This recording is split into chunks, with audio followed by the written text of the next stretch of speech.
Yeah. All right. So today going to look at self-loathing.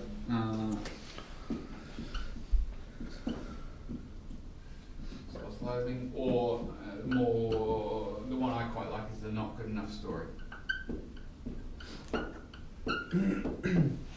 So for you guys in the room, is this relevant? Does this resonate with you, the idea of not good enough? Is this something you felt in your life? Very much so. Yeah. I think the first thing and the point I'd like to start off making across the board is that in my experience, everyone I've ever asked about this has said, yeah, they can resonate, it relates to them. So it's totally normal, right? We all experience it. And like if you read articles written by, say, Warren Buffett or like Obama and stuff, they'll talk about the idea they're not good enough. They'll have the same doubts that we have. So people who have achieved epic things have the same idea. So what does it mean for you guys? When we talk about the not good enough story, how does it play out for you guys? How does it play out in your mind? What does it mean? For me, I compare myself to other people. So there's a lot of comparisons going on. Yeah, comparisons. Yeah, nice. For me, it's also just playing roles sometimes when I have the feeling like my true self is not good enough, then I just adapt to others. Yeah, so it's playing roles. That one, Dominic, is really relevant for me. I used to do that with women all the time. Like I'd go in and I'd play characters when I used to meet women, pick up women. Like I used to create, I'd go in and we had quite elaborate cover stories. Like one of them was that we were the NZMFA. Me and my friends, we had business cards made up, and I was the president, he was the vice president of the NZMFA, which was New Zealand Meerkat Farmers Association. I know, it's awesome, mate. And that was, that's actually really cool. And the Meerkat Manor that used to be on TV. We were like, oh yeah, there are meerkats, and we produced the show, and we had like a complete bullshit cover story.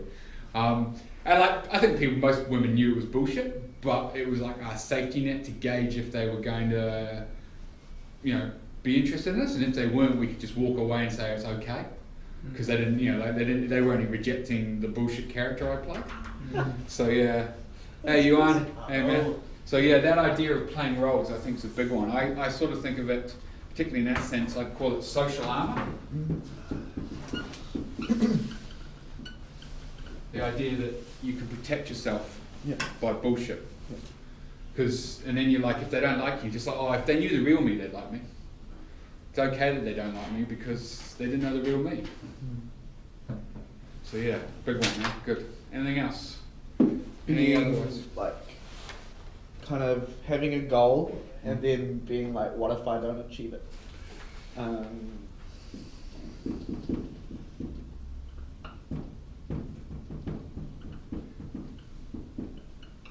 that be fortune-telling failure? Yeah. Who's done that? Oh, if I go and do this, I'm definitely going to fail. They're not going to give me the job, or that girl's going to reject me, or I'm going to fall flat on my face when I try that ridiculous trick on snowboarding. Yeah. Well, what are we brainstorming at the moment? What are the things that are not feeling good enough? Or? Just relevant to you in that story, because I think one of the things we were all in agreement that we've all felt the not good enough story, the self-loathing, but it'll play out in different ways for different people. It's quite a unique and it's quite an individualized story in your head. So just some of the, just sharing for you how that might play out. Relationship failures. In what way is that not good enough? I'm not good enough to be loved. That's a good one, eh?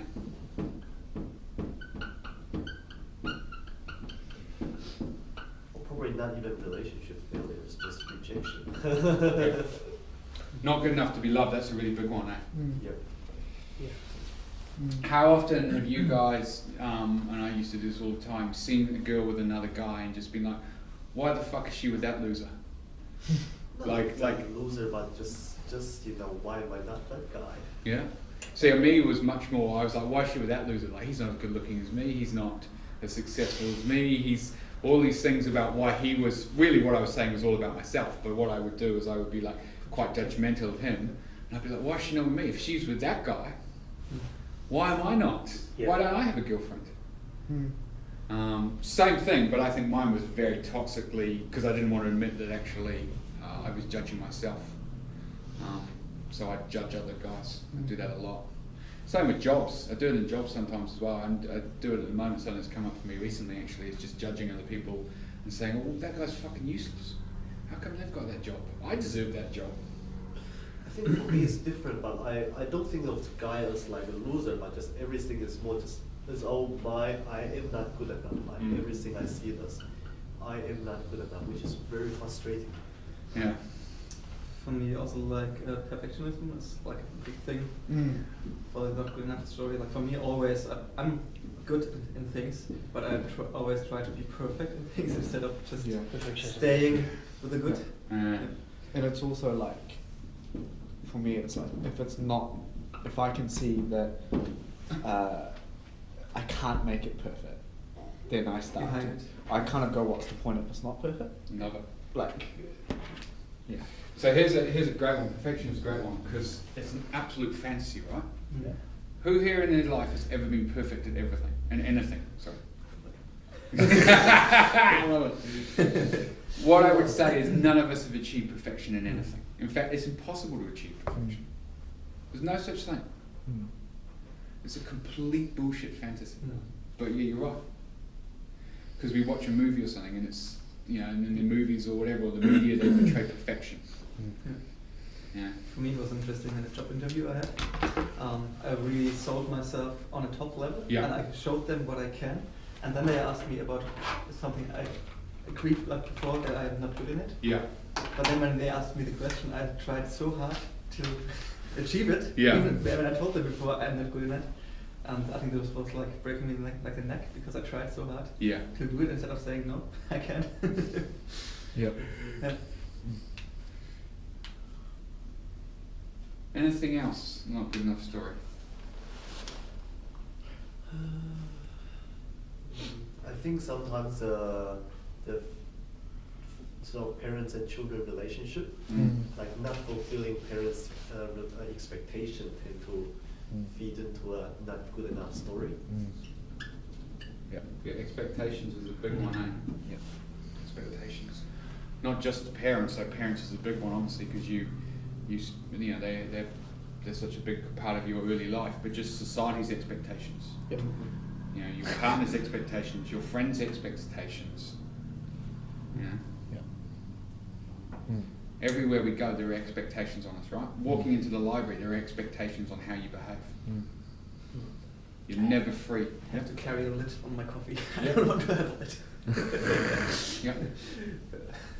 So your expectations, big one.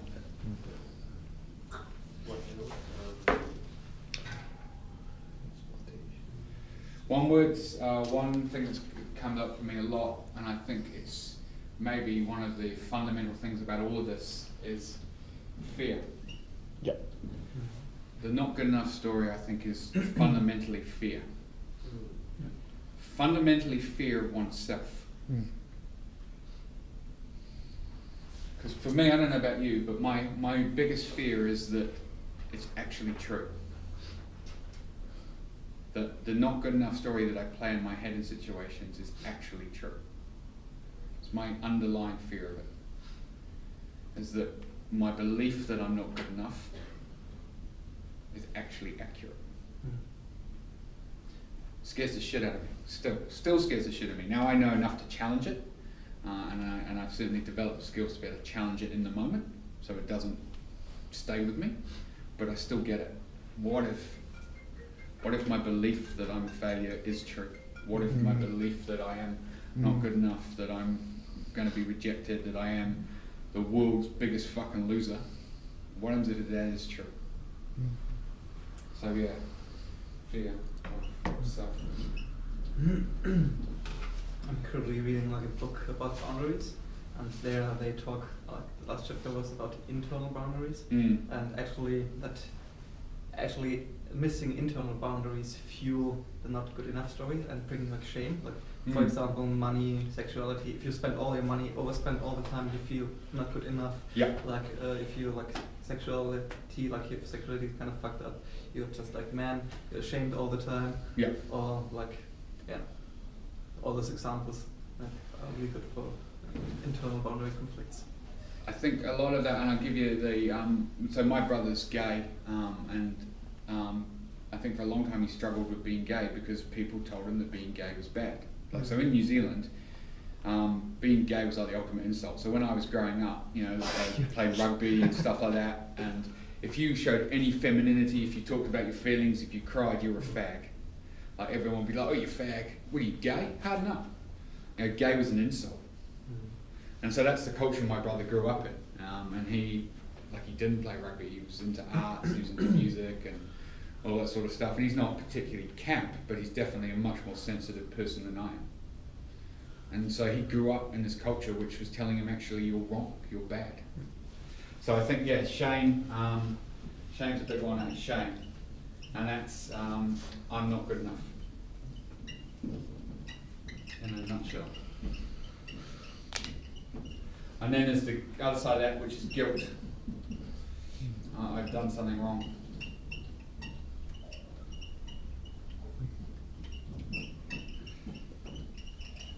And that can be sort of quite a toxic cycle, right? Because you know you're ashamed about not being good enough. You're ashamed about something, and so you don't live life by your values. And then you get that internal values conflict, and you're like, "Fuck! Now I've done something wrong. Now I feel guilty about not living life by my values, like not being honest or not being brave or whatever it is."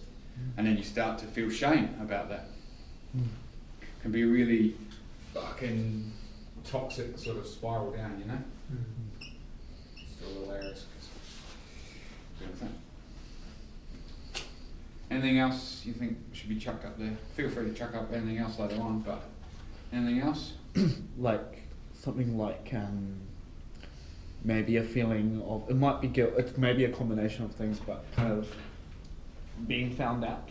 Similar to what Dominic's story of, like, I think when you do have like moments when you have low self-esteem, you try to talk yourself way up or try to put up a facade in front of people, and then like even when people, like it works, for example, and people buy into that, it might be good for the moment, but then again when you come away from the moment, you're always constantly scared that that facade is being found out. Yep. Yeah, it's the whole idea of when you lie, you've got to carry that lie with you. Yeah.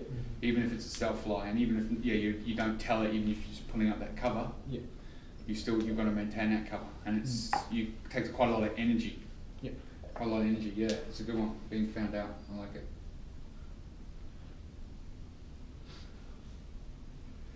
So I'll tell you guys a story, which is not specifically relevant to this, but it's just an idea about a life lesson. So I once got banned from the Auckland Zoo for life when I was a kid. I got banned for life, which is quite interesting. Telecom, my dad used to work for Telecom, and he was like one of the big managers in Auckland, and they rented out the zoo for like their Telecom family Christmas party.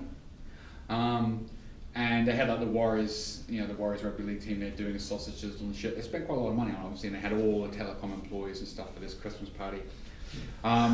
And so like I think it was about 6 or something, and I was like wandering around the zoo, and this was when like the monkeys were in cages. I don't know if you guys have been to the zoo, they're in this sort of rainforest thing now, but they used to be in cages, so you could get to them a lot easier. And I was like feeding them, big sign saying don't feed the animals, but I was like, fucking I'm gonna feed the animals. And so I was feeding them strawberries, right, these little fucking monkeys. And I ran out of strawberries, and I was like, yeah, this is a good time. The monkeys are enjoying it, everyone else was watching, and everyone thought it was great fun. And then I was like, well, what else do I have? And then I had a Skittle. I had some Skittles. So I thought, I'll give monkeys a Skittle. I like Skittles, I'm sure monkeys like Skittles, it's going to be all good, right? So I started feeding these monkeys Skittles, and like they were loving it. And then like this big monkey, like he ran up, he grabbed a Skittle, chucked it in his mouth, and he ran up to like this tree. And then he just like started choking, and he like fell off the tree, and he's on the ground like spasming, and then like people are screaming, and like it started to get pretty intense. And I'm like, whoa, what the fuck do I do? So I just stand there watching this monkey on the ground. He's like, and I'm like, fuck, I'm gonna kill this monkey. Anyway, the zookeepers like come running, and they start doing like little monkey CPR or something, and they fish this fucking thing out of his throat. And and he doesn't die. And so then they took, like, everyone was pointing at me saying, like, this is the fucker who just killed the monkey. Yeah, like this guy here. I'm late. That's all good. Come in. What was your name, sir, man? My name's Joey. Joey. I'm David. Hey, bro. Come in. Hello. Morning. And so yeah, so like all the people pointing at me, and so the zookeepers, they come and get me, and they take me to like the zoo office, and they call over the loudspeaker, you know, my dad, come to the zoo office. And so like he comes, and he's really embarrassed, obviously, because like all these people, like, no, they know who he is because he's one of the big bosses, and they were like, oh fuck. And so like they said, like, you know, this was like a alpha breeding monkey or whatever, and it was worth like 50 grand or something. Like, it was quite an expensive monkey that I almost killed. And like, you know, really inappropriate. I'm not welcome back at the zoo. You know, like I think they said I was no longer a friend of the zoo. And I was like, fuck. My dad's really embarrassed anyway, so he took me home. He had to take me home straight away, and he gave me a fucking hiding when I got home. He's probably one of the genuine hidings he ever gave me, and yeah, that. I guess the lesson I learned from that, right, was don't feed monkeys, obviously, which is probably a good lesson. There's a reason they have a sign saying don't feed the monkeys. Yeah. So it was a good lesson to learn. I have been back to the zoo since. I think they left it, but I didn't go back for years. I always had a bit of a phobia about going back for years. And I was like, see this photo of you on the wall or something. we used to laugh because we thought they'd have like those time lapse, you know, like me with the beard, me with the hat, you know what I mean? Like, have you seen this man? He may look like this. Don't let him in. And like my friends used to laugh because they reckon like if I go back, like this monkey would see me and then freak out with PTSD or something. Like, there's the guy who tried to choke me. He killed my granddad. He killed my granddad. The monkey was fine in the end, so it was okay. So like no real harm came. Everyone moved on, and it was all fine. But yeah, so I learned a lesson there as a kid, right? Don't feed monkeys. And I think it comes back to some of what we're talking about here is how many lessons have you learned as a kid that weren't actually beneficial? How many times did people tease you for being fat, ugly, stupid? How many times were the not good enough story reinforced, even if it was through well-meaning intentions by your parents or your friends or your teachers, the people around you when you were young, when you were most influential, right? When you had no way to fact check someone telling you that you were a loser. How many times did we learn lessons as kids that have carried us through, right? That are still with us today? So I'm a dad. Is anyone else a dad in here? Is anyone else? No. Cool. So you'll get this. When you see a baby, and anyone, you guys who might have, you know, babies, uncles or whatever, or you might know cousins or whatever who are really young, babies don't have the not good enough story. A baby's not born intrinsically thinking it's a piece of shit. Doesn't happen, right? Babies, my daughter is completely shameless. So if we're not born that way, we must learn it, right? So this is learned behaviour.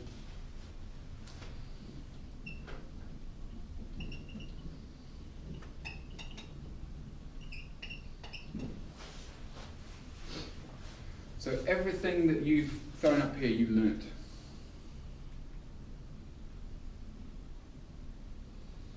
Good news is you can unlearn it. Just might take a while because you might have had a lifetime of programming.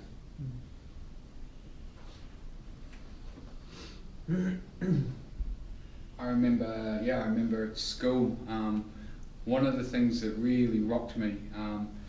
So my final year at school, I wasn't a cool kid, but I wasn't a complete nerd either. I sort of, like, I played first 15 rugby, I played senior A basketball.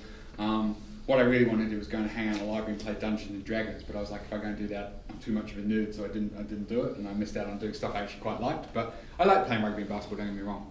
So but I was never like the really cool sort of kid in the school. And I remember for our leaving dinner, like a 7th form leaving dinner, we went out, everyone had big dinner and stuff, and everyone was like saying goodbye. It was like sort of our school prom. You know, in America they have the prom where everyone fucking ends their school and goes off. And I remember they did this video of like these guys at school who were probably like the more popular kids than me. They did this video of like the school year and stuff like that. And And like I was like one of the integral, like I was basically the whole video was about me pretty much. And they had this catchphrase, "Where is Greer?" or something. I think, yeah, "Where is Greer?" or something. But they said it with a slightly funny accent or whatever. And so like they filmed me all over school. Like they filmed me getting told off by teachers. They filmed me playing sport. They filmed me all over the place. And none of it was sort of on the surface particularly horrible. But just like it was definitely a piss take at me all the time. And like, you know, just undermining. And I would just remember just like in the end I just left because I was just so embarrassed. I was ashamed of who I was. And one of the reasons I think I'm not friends with anyone really from school is probably because I was just like, that's the way people saw me. I didn't realise that at school. Like I always thought I was pretty popular and I had people I hung out with. But yeah, I just remember that video and it just cut me deep, man. It cut me fucking deep. Just being the centre of this basically giant piss take. And that was, yeah, and I was just like, oh, maybe I'm not good enough. It carried through for quite a while for me. That was just one example. There's plenty others, but yeah, that was one that really cut me. All right. Where am I going? All right, we'll work out. All right. So one of the things research has shown, right, is that your brain, your left side of your brain is more linked to reward, right? So your left side of your brain is linked to reward. The right side of your brain is linked to punishment. Now, research has shown that depression, people with depression, so people with this, you know, personified, their right side of their brain has stronger connections. So the more you play into this, the more you reinforce that, the more you become hyper attuned to punishment. So pain becomes more painful and pleasure becomes dull. So you actually rewire your brain to reinforce this self-loathing, which is fucked up, eh? It's like our own brain, hey Henry, how you going, is working against us.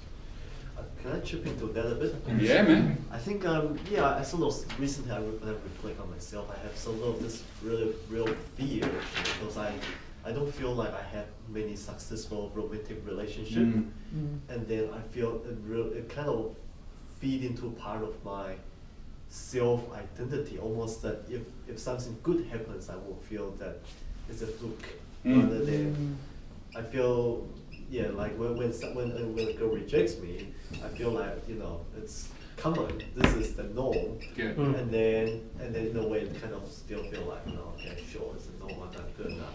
And then when something good happens, you feel like it's a fluke, and then you feel it's, and then it's really bad because, you know, fundamentally I don't see myself as good enough to be loved. Yeah. That's a really good one, bro. Because we've talked about it before, and for those who've been regular Bro Joeys, you'll know confirmation bias. Does anyone want to break that down? Anyone who knows what it means? I can, but if anyone else wants to, confirmation bias. Does anyone not know what that means? Anyone a bit? Yeah, can you explain? Cool. Okay, so it's exactly what you're saying is often our brains look for evidence to support the theory we most want to believe. So if you want to believe that you're not good enough, you will find the evidence to support that. Your brain is wired to find evidence to support that. You look for evidence and you ignore evidence that challenges it. And so if you wired your brain, you know, your right side of your connections, and sorry, is it the right? Yeah, so the right side, your punishment side of your brain is the stronger wiring. You know, you reinforce those neurons on that side of the brain. You continue to look for evidence to reinforce that point that you're not good enough, that you're whatever story, that you're a piece of shit, that you're a failure, that you're going to be rejected by women, or you're not good enough to be loved. Whatever story plays for you in your head, you reinforce that. You find your own reality. Yeah, right. And you ignore evidence that challenges that reality. Hey, Bob. Which is fucked up, eh? But we all do it, right? Confirmation bias. To a certain extent, everyone does it. You can see people talking about, you know, a day like today, it's too cold. Yeah. It's freezing. You know, oh, it's probably going to rain later on. Whereas the reality is, it's fucking beautiful. You know, but they're so focused on finding the negative things and everything, and that's all they can see. And you can sometimes spend time with people and wonder, and just actually find it quite draining being with someone with such a negative Now the other thing is though, you can turn that into the opposite. So you can find confirmation bias to support a more positive outcome. It's possible. It works both ways, but you've just got to work on rewiring that brain. I think it's the same. Like if you hate the person, like say you told me like when you hate your wife, you just find that even like she's not helping you when you got sick and blah blah blah blah. But it's not actually like 100% truth, you know, the truth. But it's also like she's done something else, it's just like really good thing, but you just don't see that because you just hate her at that moment. Yeah, like exactly, when I'm angry, when I feel someone's not doing something for me, or when I think they're working against me or whatever, I look for evidence in their behaviour. So this is a great one. If I think someone doesn't like me, I'll look at how they're behaving, and I'll look for, even if they're not saying anything, even if they're not saying I don't like you or whatever, if I think, oh, this person doesn't like me, Henry doesn't like me, I'll look at how he's behaving, how he's talking to me, and I'll try and find evidence to support my theory that he doesn't like me. Oh yeah, look, he's turning away from me. Oh, that must mean he doesn't like me. But actually the thing is, you're also behaving different, and that also triggers Absolutely sometimes the reaction, yeah. like you were looking for. Yeah. So yeah, you can't not have an influence on that through your own behaviour. Yeah. So yeah, confirmation bias. Does that explain, Johan? Did that? Yep. Yep. So we seek evidence that supports a theory that we want to believe. And that comes across lots of areas, right? Not just this, but lots of areas. So for those who just jumped in, we were looking at, so right side of the brain, which is it? Sorry, left side, your right side of your brain, punishment. Left is reward, or more linked to. And they did studies on people with depression. They did, what are those scans? CT scans, yeah. And they looked at brain activity and stuff. And people with depression, much more brain activity on the right side, much weaker brain activity on the left side. Really? Even though it's like the guy actually like right-handed or left-handed kind of thing? I'm not a neurologist or a neuroscientist, so I don't know, but all I'm saying is that part of the brain, they were saying that, so that they've theorised that the right side is more linked to the punishment, that self-loathing, whereas the left side is the more reward. They also, what they noticed in these people is they have weaker connections in the circuitry known for, it's called mirror neurons. So mirror neurons. So they are active not when we perform an action, but when someone else performs an action. Right? So these people have weak connections there, so they struggle to interpret other people's actions. For example, I'll give you an example. When you smile, how often do you notice other people smile? Have you ever tried it? Walk down the street smiling, and often other people smile back at you. Yes. Yeah. Because people mirror what they see, right? We almost can't help it. Someone laughs, it's easier to laugh, right? Someone yawns. The yawn thing's great, eh? If you yawn, almost everyone else in the room will yawn, eh? Yeah. It's like when you want your parents to go to bed so you can sneak out at home, you kind of start going, sure enough, they go, Even dogs do, yeah. So I thought that was really interesting, is that people who live in this space, and these are people, as I said, these are people who have clinically diagnosed depression, so they are at the extreme end of this, really starting to get down. Their mirror neurons are weaker. They have ability. So if you're healthy and then they put you in a mental house, and then you're gonna get mental eventually. I think it's what Dominic said, is when you're interacting with an environment, the environment changes you and you change the environment. So what you could do potentially is you could help other people get better.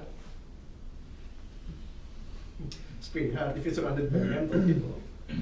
My brother was work as a nurse in a mental ward at one time, and he said that doctors actually on a regular basis they have to take a break, like 3 or 4 times a year or something, on a long break, like 5 to 6 weeks, just so they can interact with more. It's not so normal, but like people that are not challenged mentally. So I can give you a great example. I give my current job, right? So I work in a prison. I work in literally the worst place in New Zealand. In maximum security prison. Now I'm surrounded by some of the worst human beings on the planet. Now we develop quite a dark sense of humour. It's quite a dark, sick sense of humour. I'm going to be honest. Like some of the shit we talk about is pretty dark and sick, and we can laugh about it. But that's partly our coping mechanism, and partly the impact the environment has on us. Right.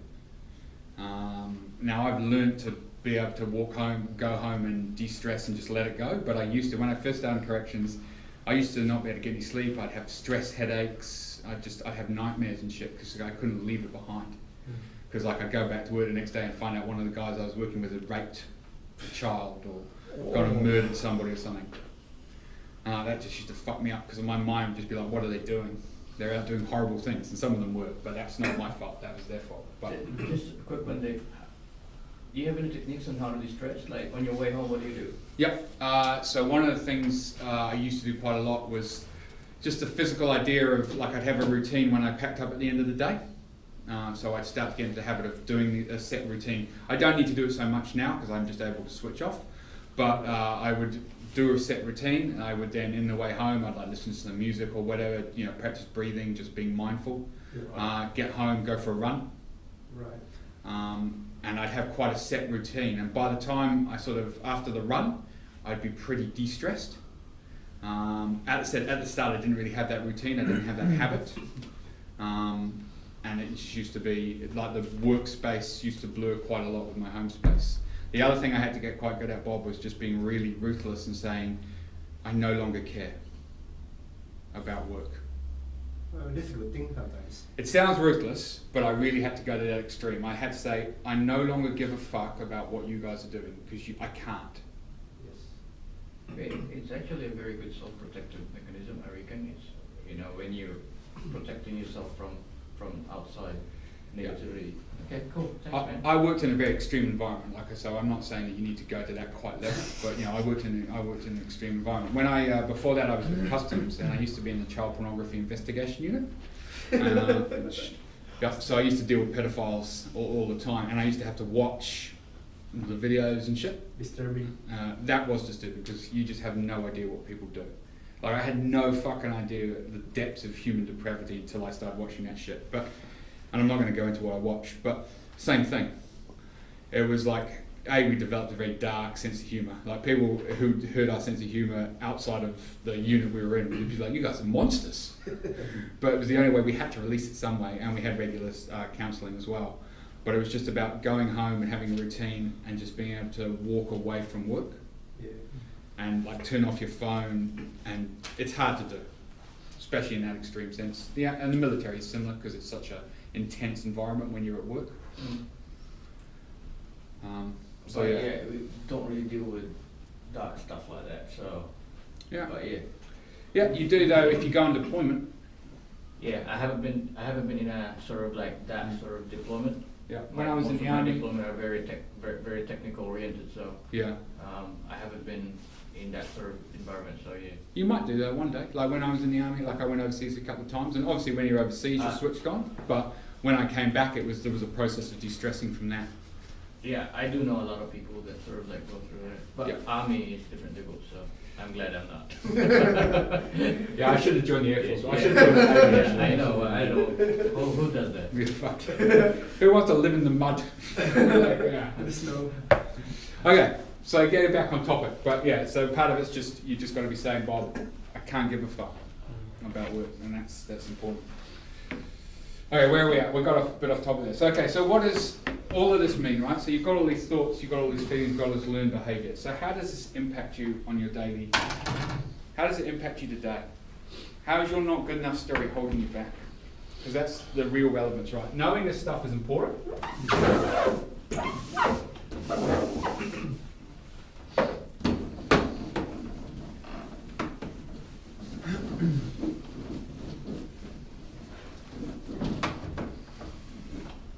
So if we go back to the point that it's a fear of oneself in some way, different ideas, but it's fear, it's internal fear, right? The fear is based on you, the not good enough story. It's an internal thing.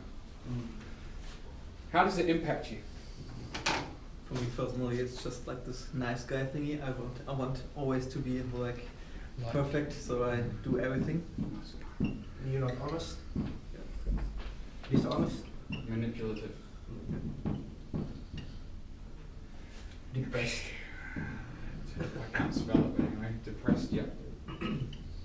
Don't think that good things will happen to you. Yeah, so... Negative mindset. mindset, good word.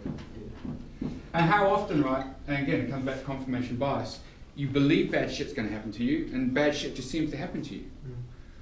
And you're like, but often that's not the case, right? Like, often you ignore the fact that there's lots of good shit in there, but you're just like, fuck, all this bad shit keeps happening, I keep fucking losing. Why? Why do I keep losing? Why do I keep failing? Fuck, I must be a loser. Also not taking over responsibility and always being the victim. Yeah, victim. Love it. Victim mindset. Why is the world doing this to me? Why is it not fair? Why are other people luckier than me? What does it happen to me? Yeah, why does it happen to me? It's not fair. The world just has got it out for me. I think I used to be like all about karma and stuff and fate, and now I'm just like, that's just a crock of shit. That was just me being a victim, because I was like, oh yeah, well, karma, it's just the cosmic forces of the universe have ordained it so. So, you know, how can I fight against it? I might as well just go with it. But it's not true. It's bullshit. Good shit happens to bad people. Bad shit happens to good people. And everywhere in between. There's plenty of people, like, look at fucking the guy who runs North Korea. The guy's one of the biggest scumbags in the world, yet he runs his own country. He can do what the fuck he wants. And he's fat. He's rich. I'm not sure how that's relevant to that, but okay. With a really bad haircut. With a really bad haircut. Which is quite similar to Donald Trump in some that tops ways. it off for me. Yeah. How can someone with that haircut I disagree with that. be allowed to run a country? I like his right? haircut. It's better than Trump. I thought it was quite just going to stylish. say, His haircut is better than Trump. How does anyone respect him and not laugh? Like, Yeah, 'cause Well, it kills them, obviously. Yeah. It's like, I'll give you another classic one. Hitler, right? Hitler. Like, can you think of a more evil human being? But how well did that guy do? If we're looking at success, that guy was incredibly successful. Yeah. He was a powerful speaker, a fantastic leader, a great motivator. He just motivated people for really fucked up things. But he got like a whole nation of people to wage war on the world and then gas another whole race of people. And even not his own nation. He was Austrian. and Well, exactly. He was another- not German at all. It's like, And he might have even been Jewish, which is unfucking believable. But anyway, he wasn't German. He wasn't German. no, he was Austrian. Yeah. That's Austrian. That's this fucked up part of the story. wow. But yeah. Germans are so stupid and run after an Austrian guy. So victim stance is a big one, eh? And I think, like, I've experienced it. I don't know if everyone else in this room's experienced, but I've definitely experienced it. I've definitely gone, oh, why is the world doing this to me? It's not fair. I'm a good person. I should get rewards. that sense of entitlement. Yeah, entitlement. Yeah, that's nice, bro. Entitlement's a big one, eh? At my work, I have to continue to challenge myself around that, because I'm like, part of me wants to prove that I'm smarter than everyone else at work, so I need to get promotions, because I'm like, other people can't be more successful than me, because it's part of my whole not good enough story is I need to be the most successful person in the room all the time, which isn't possible. Because also, how do you measure success, you know what I mean? Everyone's got their own but for me, I'm like, oh, I need to be more successful than everyone else. I need to prove I'm smarter than everyone else, that I'm a higher rank or a bigger salary or whatever, which is bullshit. So I need to continually challenge it. Did you try to crush other people as well? No, actually I don't, because that's against my values. So one of the things I'm quite big on is I do it with integrity though. Right. But so it's an internal thing for me. So I don't stab people in the back. I still live my life by my values, and I still act with the integrity that I believe is relevant. And I don't, screw people over or chuck them under the bus. Or I don't want to climb other people to get promoted. I want to get promoted because of my own hard work. But part of my brain thinks, oh, I should get recognised for that because I work harder than other people. So when I go into a job interview, why isn't the person on the other side of the desk recognising how fucking awesome I am? When that's not relevant. Like, it's not relevant. How awesome I think I am is not relevant to how awesome they think I am. I think maybe it's just my own sort of like reflection. It's pretty easy to think that way if you were trained in the service, Yeah. Because you feel like you're all equal, but you're not. Yeah. Like you're made to feel that you're all the same. You wear the same thing, but you're not, and then you continually just sort of like compare yourself to the other person. Yeah. Why is he getting promoted before me? Yeah. No. But then also you also get told that to live with integrity, which is kind of cool. Yeah. The comparison thing's a big one, eh? And I think part of it's comparison. I guess what I now remind myself is I go to work and I work hard for me. I work hard because I want to work hard, because I like my job and I want to make a difference in the job I do. That's a reward in itself. And I need to recognize that. Now sometimes I need to remind myself of that. And I certainly am not complaining if someone pays me more to do that. But I do need to remind myself of that.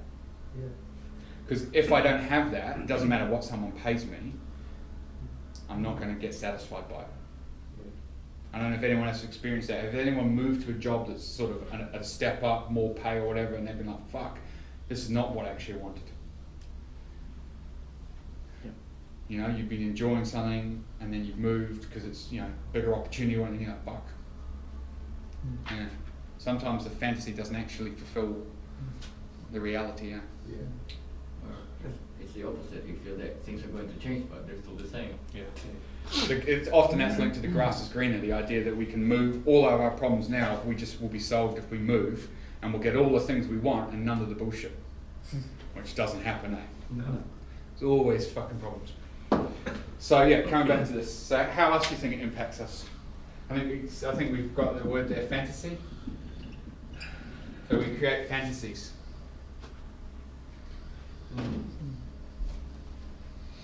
I think it also kind of gives you quite a negative viewpoint about other people. Yeah. So you see people like, you know, like, yeah, I'm going to the gym, or like you see other people working on themselves. Yeah. And then you end up hating that person or that thing because you're like, I can't get there. Yeah. It's a self-limiting belief in that. Absolutely, that's another good one. So we create that self-limiting belief. I think within a lot of those, it's avoidance as well. Yeah. So if I don't try, then I can't possibly fail. Which is a failure in itself, right? If you never buy a lotto ticket, can you win lotto? No. Lotto is scam. It's not a scam. It's just the odds of winning are very small. Probably about the same as you finding the perfect match.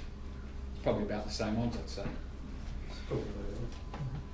It's the idea though, if you never try, how will you ever find it? How will you ever find a relationship? If you never talk to a woman, how will you get into a relationship? So I remember there was a time when I was like, oh yeah, all I want is a girlfriend. But then I was too shit scared to go and talk to women. I was through school. So of course I end up as like this angry virgin. Yeah, I had that. You know? Like I was sex starved. And then in university I went crazy. So I just unleashed all these hormones. I was like, fuck it. She's going to do it. But I did it in a really toxic way, as you guys who've been here a while know. Complacency. Complacency? What do you mean by that, SJ? I guess you get into a point where you're like, it's kind of the opposite of being satisfied with your own life, but in a really bad way of like, cool, I'm not going to try. Like, I'm not going to set goals. I'm not going to try and achieve anything. Like, I am good right now. And like, you might get into drugs or whatever, but like, try to fulfill this fantasy of your own reality is good because you have such a dark, self-loathing side to you. Yeah. One of the things, I don't know, that might be relevant to that, is the idea that sometimes we're like, the current pain I've got, at least I know it, so I'll stay with it. So my current miserable, loserish self, at least I know this. And if I tried, it'll only get worse because I'll fail, right? So I'll just stay in this level of loserish because if I do anything else, I'm just going to go deeper. So it's like settling. Settling, yeah.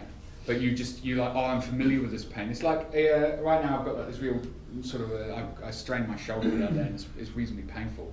But because it's sort of happened all week now, I can sort of ignore it. It's sort of become familiar pain.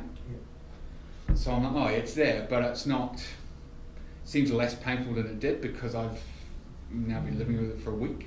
It could be cancer, man.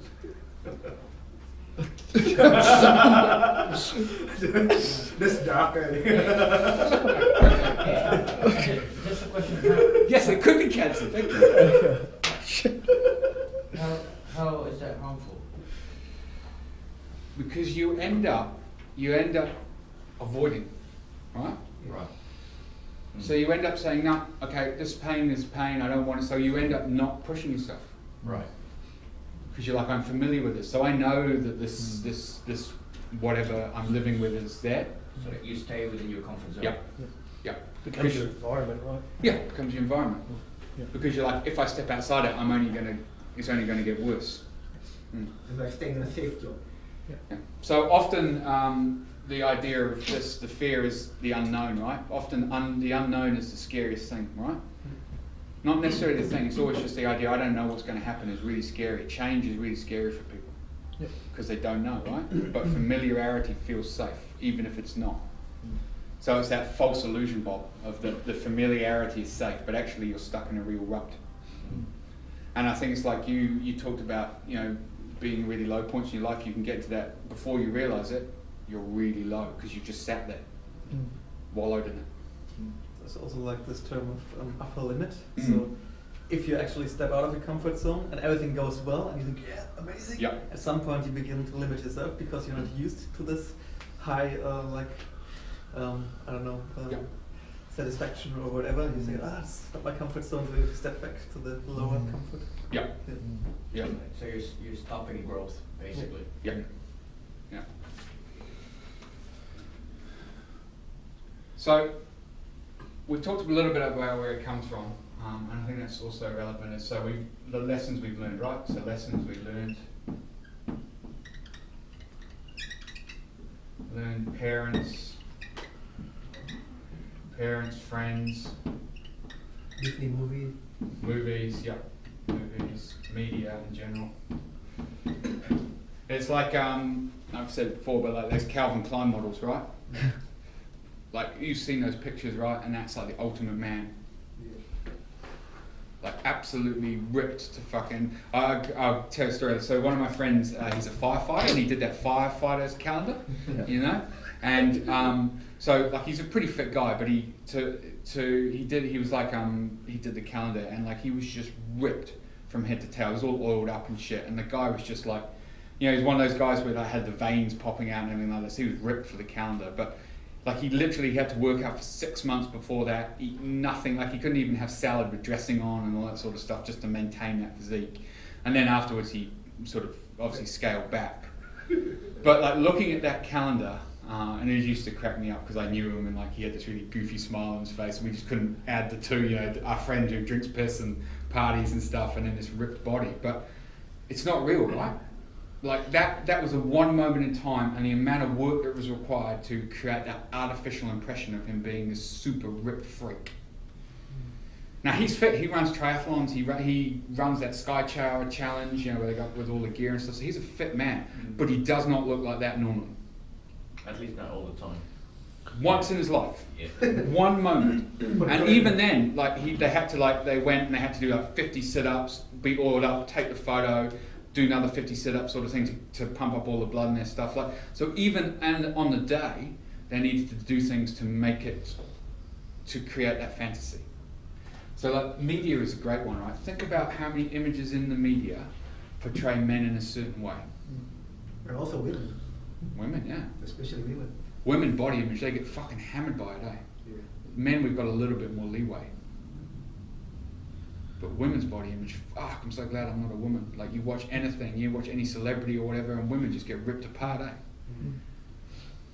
I think also, like, to extend on that kind of social conditioning, I think more than now, we have the social pressure to succeed like that.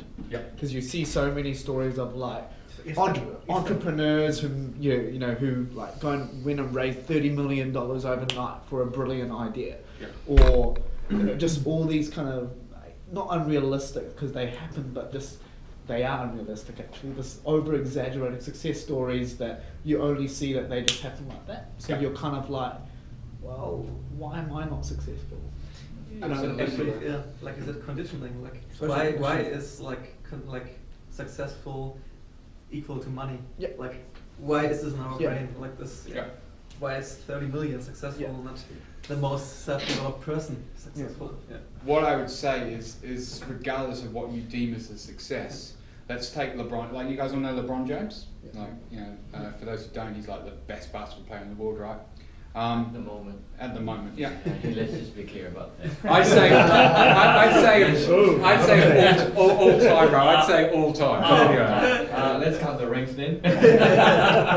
So that's an interesting thing. Rings equal the best, not necessarily the best player, right? So that's an interesting debate in itself. But anyway, this could take hours. One of the many stats, but anyway. Get the popcorn out. Because what I'd say is, if it's rings, then Bill Russell, who has 13 championship rings, is the greatest NBA player.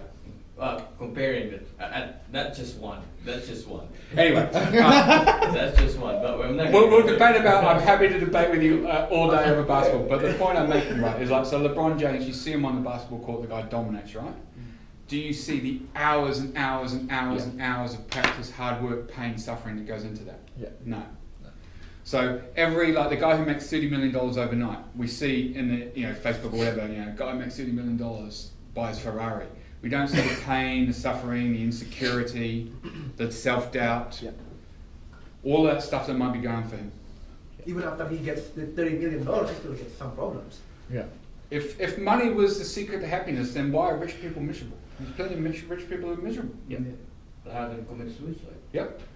Yeah, I mean, like, a good one just popped in my mind, like Heath Ledger, like he'd just done the Joker movie. Yeah. Like, super successful actor, good-looking guy. He died alone. Hung himself, did he, or did he do drugs? Anyway, it doesn't matter. But he committed suicide. Like, right at the peak of, he just won an Oscar or something for that role. Yeah. After he died. Yeah. So like, literally at the pinnacle of success, and he was like, fuck it.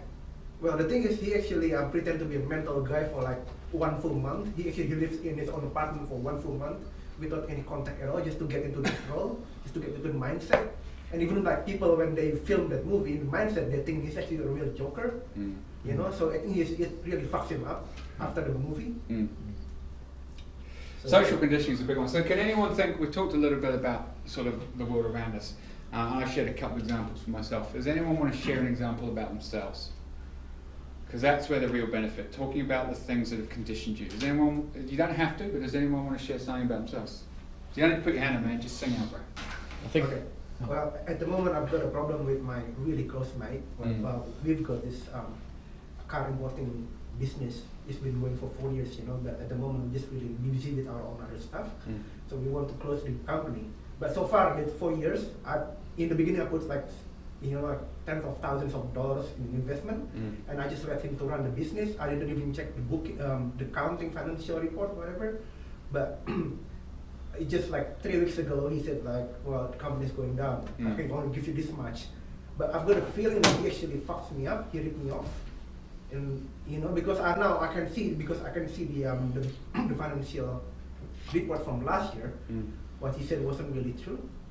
So I'm kind of like in the middle. Like I really want to confront him, but I feel like he's really my good friend, and I don't really want to disappoint him or anything like that. And at the same time, I just feel like he's not really a good friend because it's really clear. Like I think 60% of the chance he actually fucks me up. So yeah. So it sounds like a little bit of, in there you've got a little bit of that nice guy stuff going on. You don't want to confront him, don't want to deal with it. Maybe a bit of victim stance in there. Yeah. Yeah, it's an interesting one. Anyone else? Anyone else want to share something that imprinted on them? I think when I first came to New Zealand, I was quite young. I think when I first came, like Asian culture was here, but it was still quite a new thing. So a lot of schools I went to, I was perhaps like the one Asian or one of 5. Yeah, right, yeah. So, and coming from a new country, and I'm sure a lot of us can relate to it, that you don't really know that you're different when you're young. Yeah. You don't have a concept of, oh, I'm a different race, or oh, I have an accent, or oh, there are different languages or different food or different culture. And then a lot of the times I got mocked because I was Asian, but I couldn't know why I was being mocked. And then I got to a point where I self-loathed the fact that I was Asian, and it You got still to, are? Yeah. Well, okay. I am Asian. Thank you. He nearly forgot it. Like, It's like, shit, this Brojo stuff really works. I finally found myself. Carry on. But it was really hard because it's not something you can change, as it is here, right? It's something you have to live with. It's not like it's not learnt behavior. It's just like, cool, like my skin color's yellow. Like, what do you do about it? Yeah, you can't learn about it. Yeah. And then I got to a point where like, okay, I'm gonna go and do everything not Asian. Yeah. I'm gonna go and like hang out with just white kids, and I'm gonna not hang out with Asian people because that's if I do that, people hate me. Yeah. And then I got to a point where even if I hung with the white kids, I still felt out of place. Yeah. Because there's this core self-loading of the fact that I was self-conscious of the fact that I was Asian and they weren't going to accept me. And it was only until I kind of realized to the point where that self-loathing was actually toxic and not a true identity of myself, that whether I'm Asian, whether I'm white or whatever, that I'm an individual myself. Yeah. That I could come over that. And that's, yeah. Great story, mate. Yeah, it's a great story. That sort of encapsulates exactly what we talk about, right? Like, that's a really great example. Complete fear, discomfort, about your own skin color, right? Like, how fucked up is that? As a kid, to be made to feel like that. Yeah. What I would say is that, just the rest of you guys have to think about it. Was that an experience that you can relate to? Were you made to feel uncomfortable? Were you made to feel like something was wrong about you that was fundamentally you? Yep. I mean, first of all, I can totally relate to that, Yeah. and I'm pretty sure we have that discussion before as well. It's Where's Phil? Where's Phil? Yeah. I think it's quite a big issues with a lot of Asian people. Maybe more so with Asian guys, I suspect. As life is difficult. But I can tell you something interesting. I'll tell you now. Like, recently, I dated a few Asian girls, and then they, one of them, she doesn't like to date white people. Sometimes, like, she feels she has prejudice against white people, and then the reason why is because she feels she can't get. I mean, it's not because white people are bad, but she feels she can't get rid of a sense of humiliation of being Asian. Like, she feel like there's a sort of this kind of cultural, I think, some kind of cultural Darwinism or something like that. Like, she feel dating a white guy make her feel humiliated. She's probably one extreme.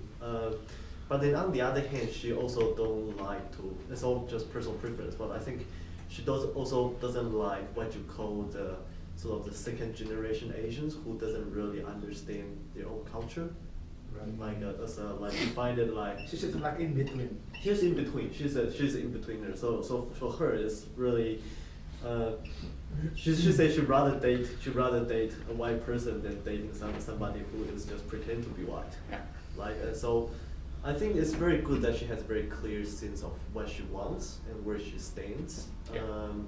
I also have dated another Asian girl who have a similar opinion as well. Like, I don't know, not all Asian girls. I think some Asian girls they prefer a white guy. I mean, maybe it's part of they feel more included in the community, or maybe it's part of. Well, you will know. You probably can ask your wife, like, what sort of makes her attracted about you. But yeah, so I mean, some are like that, and then on the other extreme, there are people, the Asian girl who like that, and then, but yeah. So the other girl I dated, she only dated Asian guys as well. And similar idea. She likes Asian guys, but she likes Asian guys who are confident of who they are, not sort of just what do you call that, like just pretend to be somebody who they're not. Yeah. I think like what you are mostly talking about is like this sense of like security you have because you learn something Yeah. from the culture. Like for me, it's the same. Like, it doesn't have to be with Asian. Like I'm in New Zealand, and I feel sometimes cultural completely. Like I don't know where I stand. I don't know if I fit in or not because I'm German. I'm completely different from my thinking, and So it gives you more security to stay kind of with the same folks sometimes. Yeah. Sometimes If you're insecure, it's just what makes people feel comfortable. There's no. I don't think there's like right or wrong. But what I liked about you, you make yourself uncomfortable and go to the situations, and you feel weird, like with the white guys you said sometimes, but you pushed yourself to step out of your comfort zone. I think SJ's example though is a really good example of actually sometimes we respond in really extreme ways that aren't actually that helpful. So to completely try and become white, people, I think Henry's using board the idea that you're like a reverse banana or something, you know, like white on the outside and yellow on the inside sort of thing. I think you've said that one to me before, but to deny who you are and feel these sorts of things about you being Asian. So I'll give you an example for me as a New Zealander, and I'll show you, and it happens even in your own culture. So for me, like growing up, you had to be I've talked about this before, you had to be a big drinker, had to be good at rugby, you had to sleep with lots of women. If you weren't doing those three things, you were a fucking loser.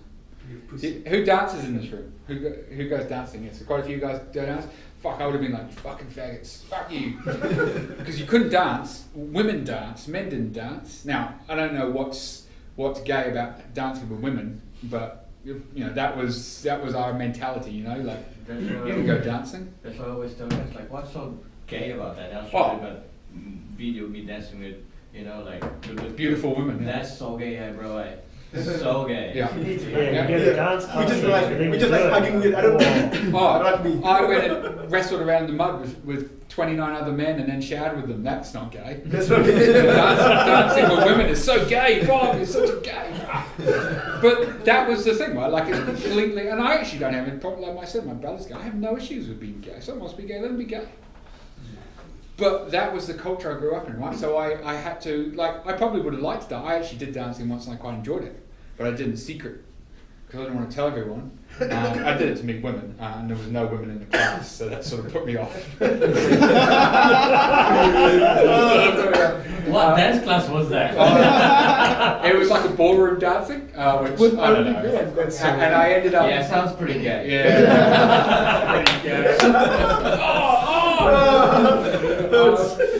And yeah, we went dancing, and like me and my mate did it. And luckily, I got to dance with the teacher, so there was like sort of, but he had to dance with her partner, so he had to dance with another guy. So at least I got to dance with the teacher, this old lady. But yeah, we should have done a more modern style of dancing. I don't know what I was thinking. But yeah, like I quite enjoyed it. Or like playing Dungeons and Dragons, right? Like I had this whole group of mates who were nerds, and they played Dungeons and Dragons in the library at lunchtime. And quite often I was just like, I really want to go and play Dungeons and Dragons. I like that shit. It's cool fun. It's like a live video game. But I was like, no, I can't do that. I got to go and play rugby or smoke behind the bike sheds or do something else. Go and fight someone. Go and tease the Asian kid at school. Because that's manly, right? That's what New Zealanders are supposed to do. It's what New Zealand men are supposed to do. Drink, piss, fight, tease weakness, play rugby. It's quite funny because I have sort of like a similar story, but before I moved to New Zealand, my dad was actually a Baptist missionary, so I grew up in church, so very, very Christian. The thing is, Philippines is very Catholic. Mm-hmm. That even between Christians, they have prejudice. So in our town in the Philippines, I was the only non-Catholic in school, like the only one. And even then, I was among Filipinos, I was among Christians, but I was still different. Yeah. And that was a struggle for me. And it wasn't helping that when I go home and I tell my dad, and he's like, oh yeah, I said like, I feel so different. He goes like, yeah, because you're different. And that didn't sit very well for me, because you know, as a kid, especially when you become a teenager, you just wanted to have friends that would accept you. But no one would ever accept me for who at least from my perspective. I never really felt like I belonged anywhere. And so what happened as soon as I finished high school and went to university and had a chance to get out of the house, I lived a very non-Christian life. I went drinking and partying and smoking drugs and didn't do well in school at all. I was a really good student in school, When I went to university, I just fucked everything up. I never even told people that I was Christian. I was so ashamed of being Christian because it was giving me this imprint that something is so wrong about it and something is so unacceptable about it. Yep. So I mean, yeah. So it's slightly different, but it's it's the same. It doesn't necessarily just race. Yeah. It could be beliefs. You brought up a great idea. So when we start having this not good enough story, sometimes we actually self-sabotage ourselves. Like we actually create the outcomes that we want. We don't really want to have. We want to avoid them, but we create them because we're like, some of us feel we don't deserve to be loved. We don't deserve to be happy. We don't deserve success because we're fucking losers. So that's self-sabotage. So that school one's a great one. Yeah, like I was saying, at college I just fucked around all the time. Because I was like, that's what cool kids do, right? They just fuck around, they do stupid shit. I set the whiteboard on fire once with methylated spirits. Wow. Shit like that. Awesome. I had to pay for it, so it wasn't so But yeah, self-sabotage is a big one, eh? So just think about this, right? Because I think this is, when we start looking at, this is what we live with, right? When you start to feel ashamed, who's felt like this in their own skin about their own selves? We carry that, right? So here's a question. Think about this. How easy is it to show compassion to someone that you don't like?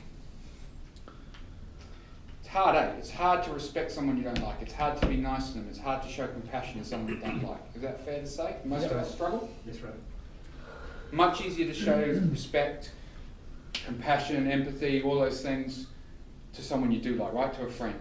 Or say for someone, like for me, I find it really easy to show it for you guys. So how does that apply when the person you don't like is yourself? If you don't like yourself, how the fuck? Think how hard it is to do with someone else. When you don't like yourself, how hard is it to show yourself compassion, empathy, love? Because you just don't believe it, eh? You have all of this stuff going on. Well, you try to love someone else first before you love someone yourself. That's what people do usually. They just do something else in the outside. Absolutely impact your behaviours. Yeah. Absolutely. That's massive though, eh, if you think about it. Is that when you loathe yourself, when you feel that you're not good enough, it's so hard to actually self-respect, self-compassion, self-love, all the things we talk about that's integral to confidence, right? That's key to happiness. It's fucking hard. I was thinking about it, it's quite a mindfuck.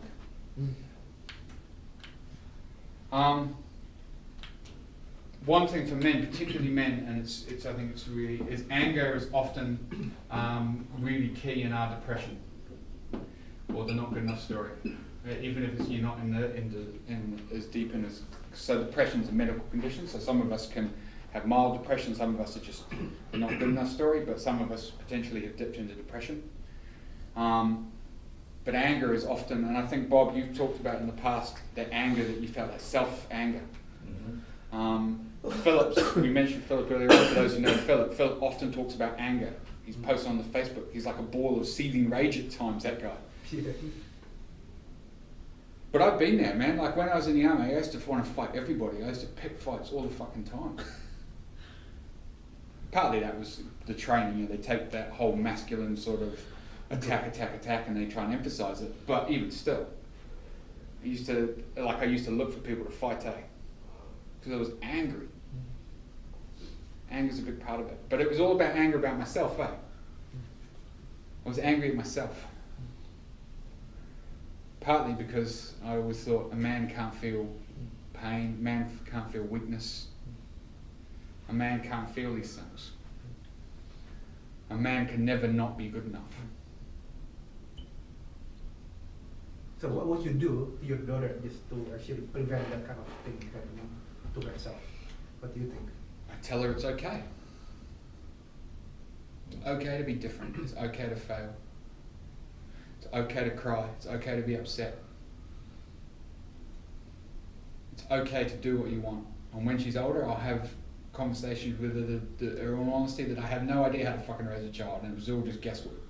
And go out and test everything I've told you to make sure it's actually relevant. Because one of the things I challenge to all of you is, we've all talked about lessons we've learned in our lives. How many of you are listening to your 7-year-old self? Or whatever it is. 3, yeah, there you go. Would you let a 3-year-old run your life? Sometimes I do. Yeah. Sometimes we do, but would you? Would you give a child your checkbook and say, here, manage my life? Could be fun. Could be an experience, yeah. But it's a fair question, isn't it? Like, a lot of the shit we've learned about us not being good enough comes from when we were children. Yeah. Or young adolescents. Now, I don't know about you guys, but looking back at teenage Dave, I wouldn't trust that guy with fucking anything. So irresponsible. It was an absolute fucking nightmare. So it's a question. Like, and that's all right. It's okay that that's what you're doing, because everyone does it, right? We've all learned through our life, through other people, that we're not good enough in some way. That's what these lessons have taught us. Yeah. What I say to you now, though, and this is the beauty of it, is you are all capable of critically assessing that. When we were kids, we didn't have that ability, right? We didn't have the freedom, the experience, or I guess the level of confidence to do that, right? We took what people told us at face value. You know, when you were really young, you had no idea there was a world outside your immediate caregivers. Like for my daughter right now, you know, me and her, like her parents, me and, you know, her mum and grandparents and stuff, like that's her world basically. Yes. But right now, all of you are all old enough, you're all able to critical thought. You're all able to challenge our beliefs. And it's going to lead into one of the key points, as you can probably guess, is about challenging those ideas. When your 3-year-old or 7-year-old or whatever voice in you says you're not good enough because someone told you this when you were 7, you can challenge that and you can critically assess it. Is that relevant to me now? Is that even true? What the fuck did that other 7-year-old who told me I was a fat loser know? It takes you some time to be conscious about it, though, because when you really are down, like, you know, Yep. hit the rock bottom, you just don't realize you're doing it to yourself. Yeah. So I'll give you a whole range of different options to try.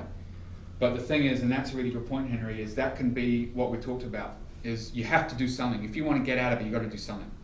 Now, it is going to be hard, but part of the victim stance is saying, oh yeah, I'm too deep.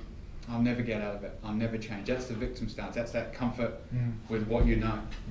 So, yeah, you're right, it is hard. Self-development is hard. It's not easy. It's not easy to change what you've learned through years of learning. But you have to do, if you don't want to keep feeling this, the not good enough story, if you want to challenge that, you've got to do something. I don't care what you do, just do something. Coming here is doing something. Well, so well done. You've all done something by coming here. So for the guys who've shared stories, you've done something. For the guys who've listened to stories, you've done something. So you're doing something. Anything anyone else wants to add? But I think that's a really important fact around the fact that just the idea that how hard it is to love, be compassionate, to give empathy to someone you don't like. And if that someone's yourself. Just on the anger part, I think something that I sometimes struggle with is because of these self-limiting things, when someone else criticizes me or goes like, when you do that, that hurt me, I take it as shit, I wasn't good enough, so I hurt that person, and because I don't know how to quite process that sometimes, that turns into anger. So without obviously knowing every situation that happens in, one of the best ways to do that is express that. And say, hey, so you talked to me about that, and that created this reaction in me. I just need to understand. So being honest about it and expressing it's important. I would encourage, without sort of every situation is different, and you should, but in the general rule, if you feel something, express it, share it. Try and understand, especially when you interact with someone else, what they actually mean. Because a lot of what we think people mean is just what we think we mean. And if we're in that spiral of not good enough, we'll often look, oh yeah, they mean I'm a piece of shit, when they don't. And one thing great about doing that is that you almost 9 out of 10, I surprise myself. Yeah. 9 out of 10, I would say almost 10 out of 10, I'm always not right.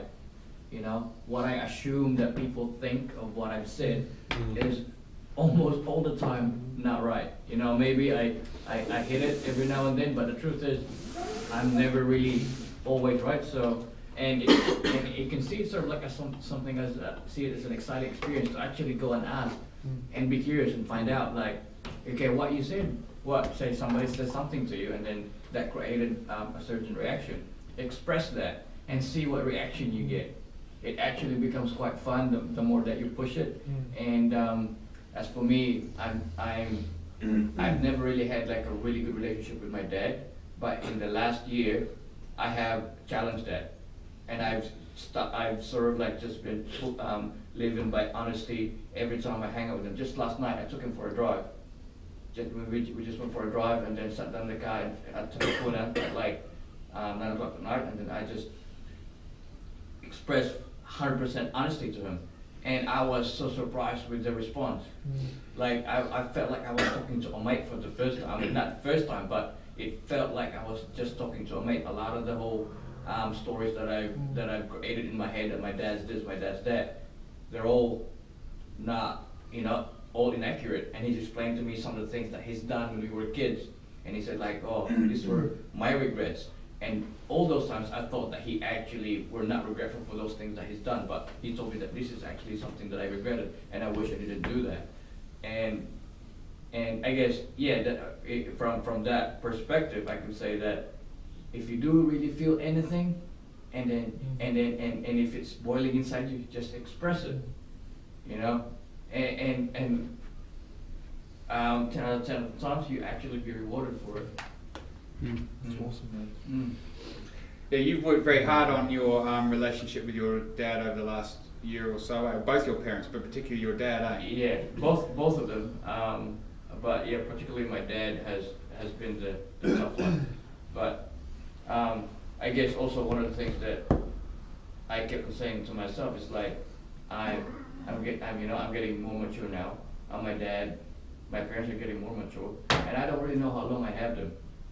And the last thing I want is that in their funeral, me standing behind a podium saying that, oh, I wish I told you this, I wish I told you that. Because a lot of people do that. A lot of people like, oh, I wish I told you that, how much I really loved you. I wish I really spent more time with you. Like, people just say, I wish, but it's too late. And I don't want to have that regret. I want to be able to stand there in my on my parents' funeral and I said like, guess what? I did this with my dad, I did this with my mom, and I had this great conversation with them, and I hope you all would do the same thing while you still have them. So that's what I always just tell myself. Nice. And that's what I'd say is that's the idea of that confirmation bias, that's looking for evidence that supports. So that's a great example of turning that around.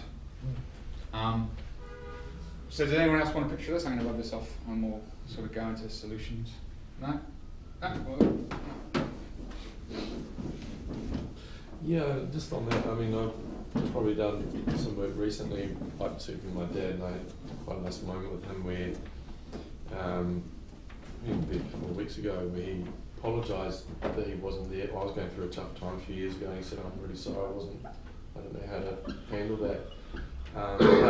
But what I kind of see now was like with parents, the innocence of their best intentions and what they thought they were doing was right. It's like, I don't see like this sort of like, nobody's intentionally trying to, lead somebody astray or do something that's going to like cause them harm. Everybody's kind of innocently trying to do the best that they can with what they know. Yeah. And I see that more particularly with my parents and with other people as well. Yeah, as I said, Brett, one of the things I do want to do with my daughter when she's old is just say I had no fucking idea what I'm doing.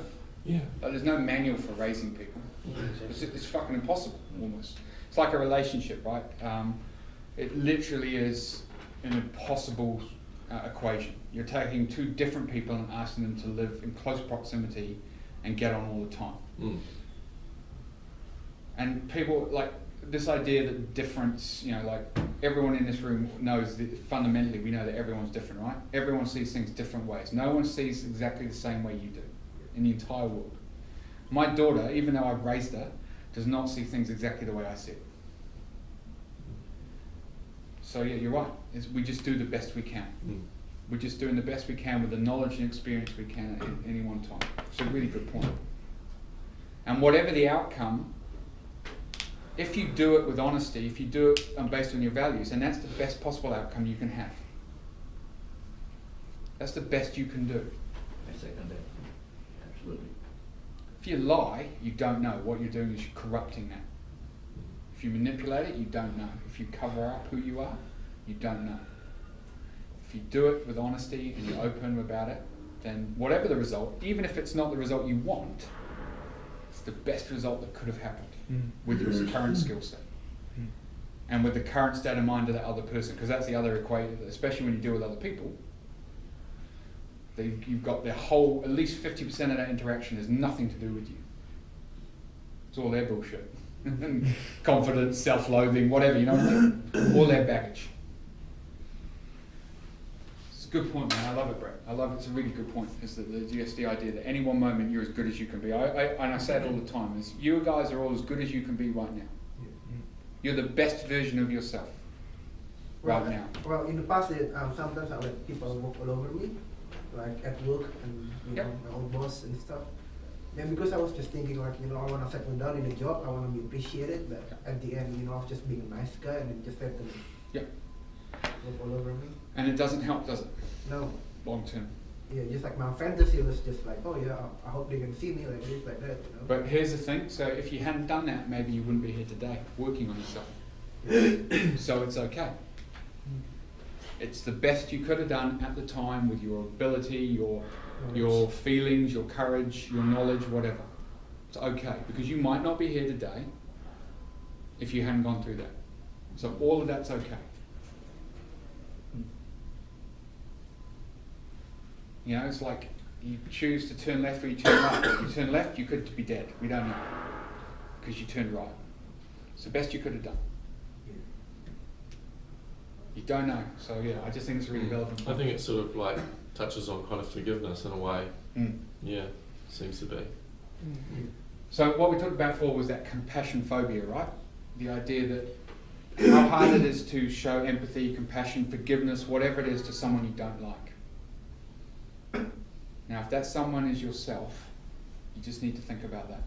Because I think that's probably one of the key points I really wanted to make today. Is how hard it is to achieve those things when you don't like yourself. So the more you can increase, and yeah, you're right, Henry, the lower you are, the harder it is. I don't deny. I'm not saying this shit's easy. And I still struggle with it at times. But the more you can do, the more you can like yourself, then the easier it comes to do those things. To forgive yourself, to show compassion. Acceptance, yeah. And then we start to get into confidence, happiness, all the shit that we love to talk about, the stuff that we're all aiming for. Because then it becomes just about being happy with what you've got, right? Where you are. All right, let's go into some stuff that you can do. So, and this is quite interesting, I think first one, so find your place, which is sort of what we were just talking about. Now this can be literal or actually real. So think about a place where you feel comfortable. Like find your tribe? Yeah, find your tribe. It can be in a bigger sense. I'm talking more in maybe a physical sense. So for me, for example, fishing. So when I go fishing, I'm able to let go of the world. I'm able to center myself. I'm at peace. So you can do it visually. So sometimes I visualize these sorts of things, like visualize being on a desert island or whatever. But certainly this is a good technique. If you're feeling low, visualize a place where you don't feel low. Or if you can go to it, go to it. Go for a walk in the bush, you know what I mean? Like, find a place where you feel at peace. Because that can help you, right? That can help you. That can put you in the mindset where then you can start to love yourself. So, place or an activity. Activity, yeah. Take that as you will. I think you can expand that out into whole different areas. Find your tribe, however you want to see it. It can be on a big level, be on a small level. But just, I'm thinking in a very practical sense, go somewhere. Do an activity that you feel comfortable with or at peace at, where you feel good about yourself.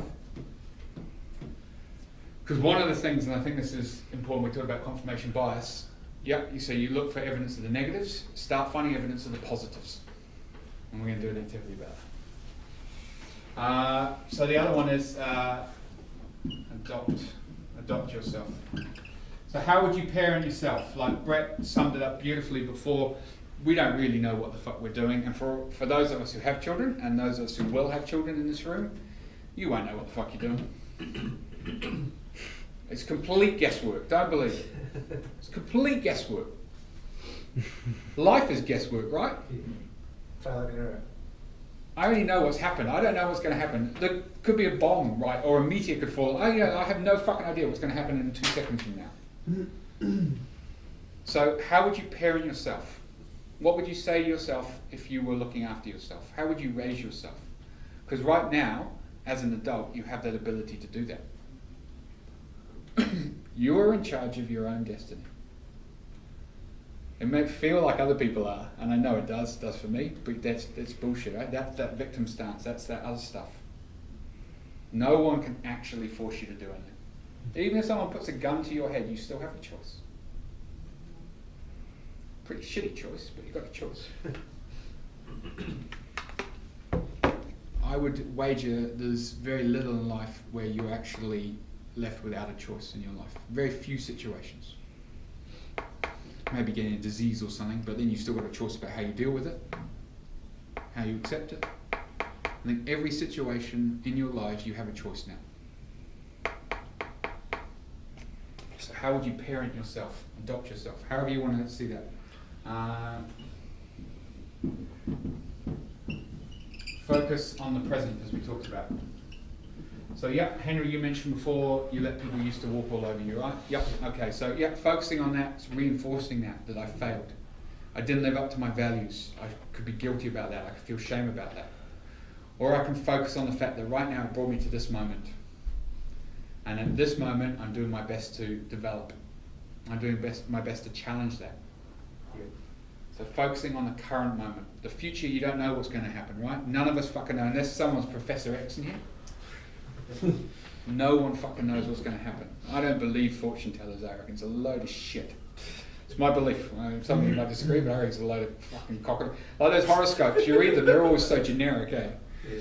You know, you will have a nice conversation with someone and some success and some failure. Okay, well thanks. It's every day. That's a good summary of my month. I will have a conversation, I have success, I have some failure.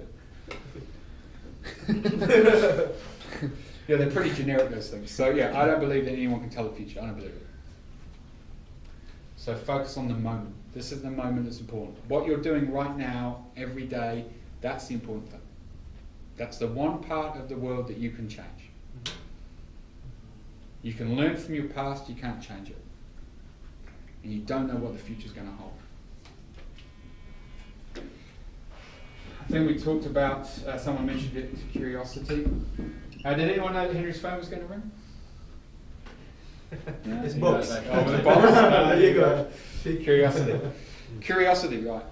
So again, question. This comes back to the lessons you learned as kids.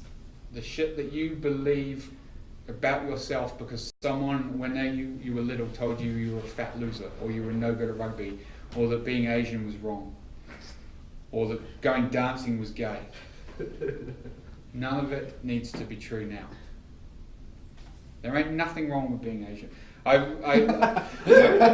listened to a great video the other day. There's this teacher, and she just talks about the fact that this idea of different races is bullshit. Yes. Like we're different. We've got different looks, different physical characteristics that we evolved because of the environments we developed in. But actually, there's only one race, the human race. Yep. And I think Henry talked about, how they had that exhibit where they took off the skin, they did that plasticine body stuff down in the viaduct, and then you could see all the muscles and bones and all the internal workings of people. I went and saw that, right? And you don't know what race these people are. Maybe Chinese. Yeah, I think they turned out to be Chinese, but you don't know that, right? There could be any fucking race. Which really got me thinking, is just how bullshit the idea of race is. Just like we're all different physically, that's it. So yeah, race is, it's a great one. So curiosity, and that's what I really challenge you. Be curious within yourself. We talk about being externally curious, but be curious in yourself. Why do I feel this way? Where is this lesson that I learned about myself coming from? Where is the real evidence to support it? Create habits. We talked about this. Create habits. This goes across your life, but create habits that get you in the flow. So think about things like I talked about being able to shut off from work. I used to have a set routine that got my mind in the habit, right? When I left work, I did a set routine every day, and then I went for a run. And that was my habit. And my brain, I wired my brain that allowed me to switch off. So create habits for yourself to do that. Get in the flow. How much easier is it to continue something once you start it? Easier, Yeah, it's often the hard thing is getting started, right? yeah. So create those habits. We have habits that reinforce our negative beliefs about ourselves. And some of us have lots of habits that reinforce our negative beliefs about ourselves. I don't know, does anyone think of any ideas? Anyone want to throw any out? Just talk shit to yourself, like blah blah blah. Like, Cool. If shit in the morning, or you can't get up here because you feel so sick or whatever. Or you're not handsome enough, you can't go to that girl because she's out of your league. Mm. Yeah, that's that internal critic, eh? Listening to that internal critic. This is a good one. I do this, and I have done this, and I continue to do this.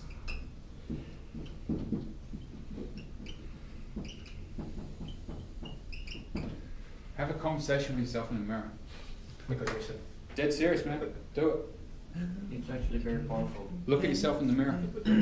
Talk to yourself. See yourself. It's easier to be if you can't be honest with yourself, you're going to struggle to be honest with anyone else. So start with yourself. Actually have a look at yourself. See the flaws, but start seeing some of the positives. It's good, man. Challenge yourself. Am I really the no-good loser that everyone? Am I really the fat, unpopular, impossibly loved guy that I think I am?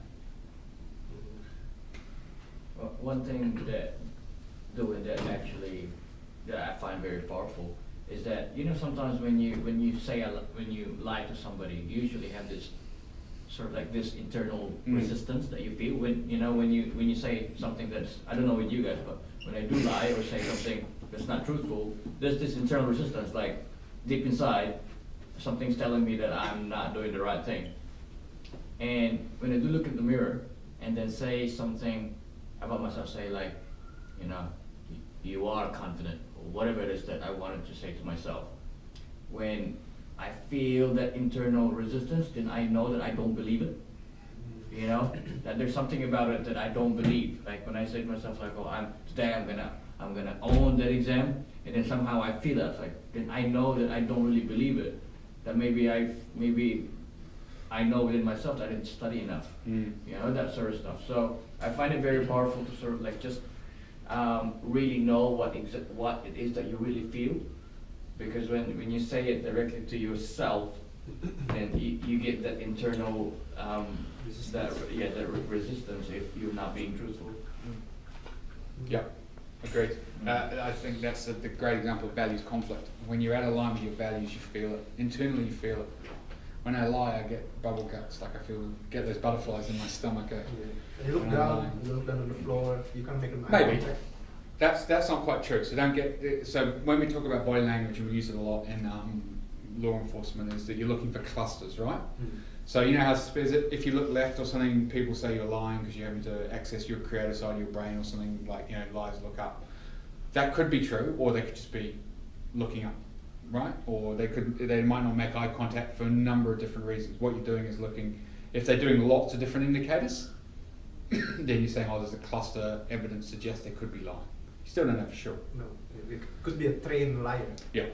Whatever, but yeah, one body language thing is not an indication someone's lying. It's just an indication that they looked up or looked down or didn't want to make eye contact, or I don't know.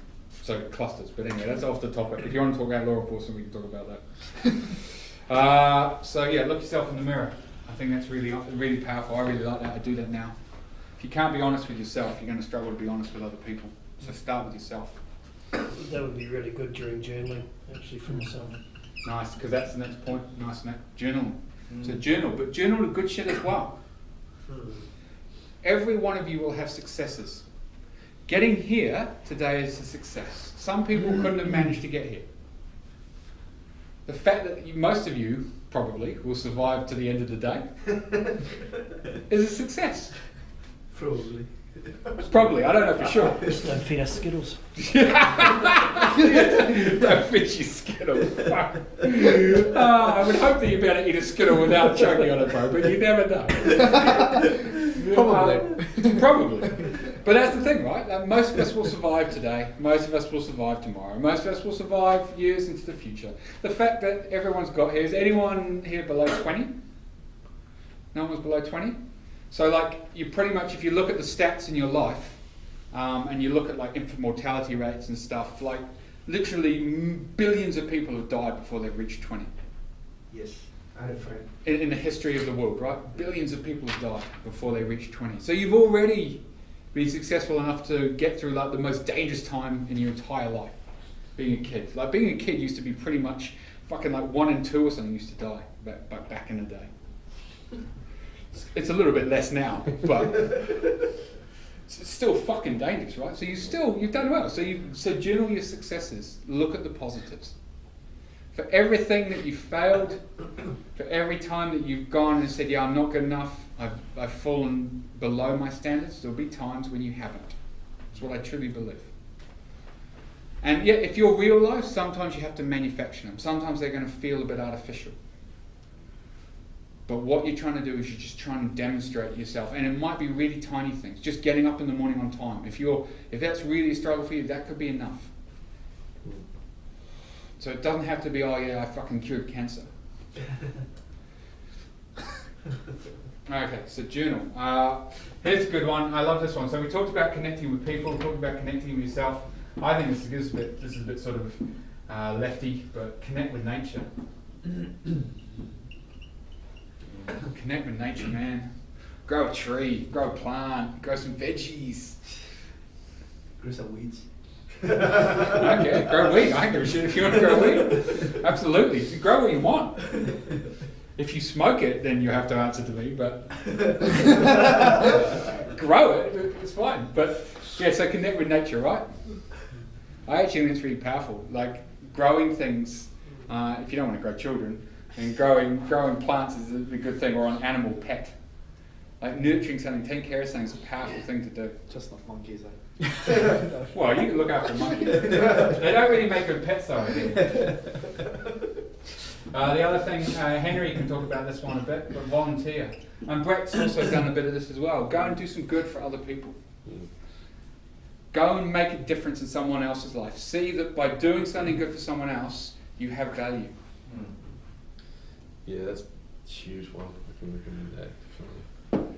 So for me, I'll share the story. So when my first fiance broke up with me because I was cheating, violent scumbag, and I spent it was probably the lowest point in my life, I went and became a big buddy, and I mentored a small boy. And we're still friends today, we still connect today. But that was one of the fundamentally the most important things I've ever done in my life. Because I was able to see that actually I did have some value to somebody. That I mattered to somebody. That somebody else, that I wasn't a completely worthless loser. So it's really powerful. Volunteer. And it's an awesome way to do it. And it's great just to do good shit for other people. Anybody else got anything else they want to chuck up there? Any other ideas from the floor? And then we've got one activity, and then we're at the end of the session. Anyone else got any tips they use? Like, allow yourself to, I guess, let go or have fun. Yeah. Like, if you are at a place where you're like, I just can't deal with this shit. Like, That's finding a base, number one, is it? Yeah, I think it's a really good point though, SJ. I think, you know how some people, a few of the guys, David Lutek's a great example, right? He's just gone travelling, right? So sometimes if you are in a really low place, actually admitting that and saying, I just need to hit reset. I need to release all the pressures in my life, and I need to go and do something totally self-centered, totally fun. I need to discover that joy of the world again. Sometimes you need to do that. Now, for some of us, that might just be going out and doing a fun activity. For some of us, it might be, fuck, I've got to go travelling, or move cities, you know, or do something. Whatever. It'll be different things for different people, and it'll probably be different sort of extreme you know, levels of spectrum. But yeah, have fun. If you're not having fun in life, what the fuck's the point? Shouldn't life be fun? Yeah, absolutely. Shouldn't we enjoy life? Like even the challenges, like I enjoy the challenges now. Yeah. I'm not saying I want them all the time, but I still enjoy them. I enjoy being challenged. And I enjoy the lessons I learned from my failures, my multiple failures. And I enjoy the challenges it gives me, and I enjoy the growth opportunities it gives me, and I enjoy the fact that it makes me look inside myself. You don't really have a reason not to have fun in life, to enjoy life. There's no reason not to. Especially in New Zealand, man. Like we don't have real fucking problems. We're not genuinely worried about waking up tomorrow or being shot, killed in our beds. We're not genuinely worried about walking out on the street and someone gunning us down for our wallet. Or snakes. Or snakes. Like the Aussies. No. You know what I mean? Like in New Zealand, it's a country it's a fantastic country. We're lucky to live here. Definitely. You know, like you can walk, like bad shit happens, don't get me wrong, I'm not saying it doesn't, but you can come out to Queen Street on a Saturday night and pretty much be safe. Absolutely. You know, you've got welfare systems, you know, you go to the supermarket and buy food, you've got running water that's clean and drinkable from a tap, you know, so yeah. We're lucky to live in New Zealand. I truly believe that. We're all lucky, despite the shit that takes away from that at times. So yeah, have fun, good call. Anything else? And then we'll go to the activity.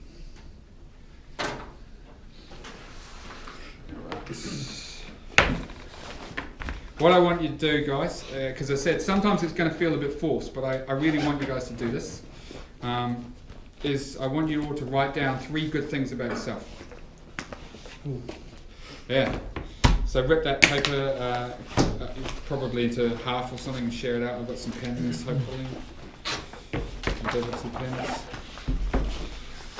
There's post-it notes here if people want post-it notes as well. If you just want to do post-it notes. 3 good things about yourself. When you say about yourself, is it sort of like something that you do, or just up to you? Okay. Up to you, man. What I want is 3 good things about yourself. They could be behaviours, they could be actions, they could be things you've achieved. They could be anything. It's all good. I don't want to limit it.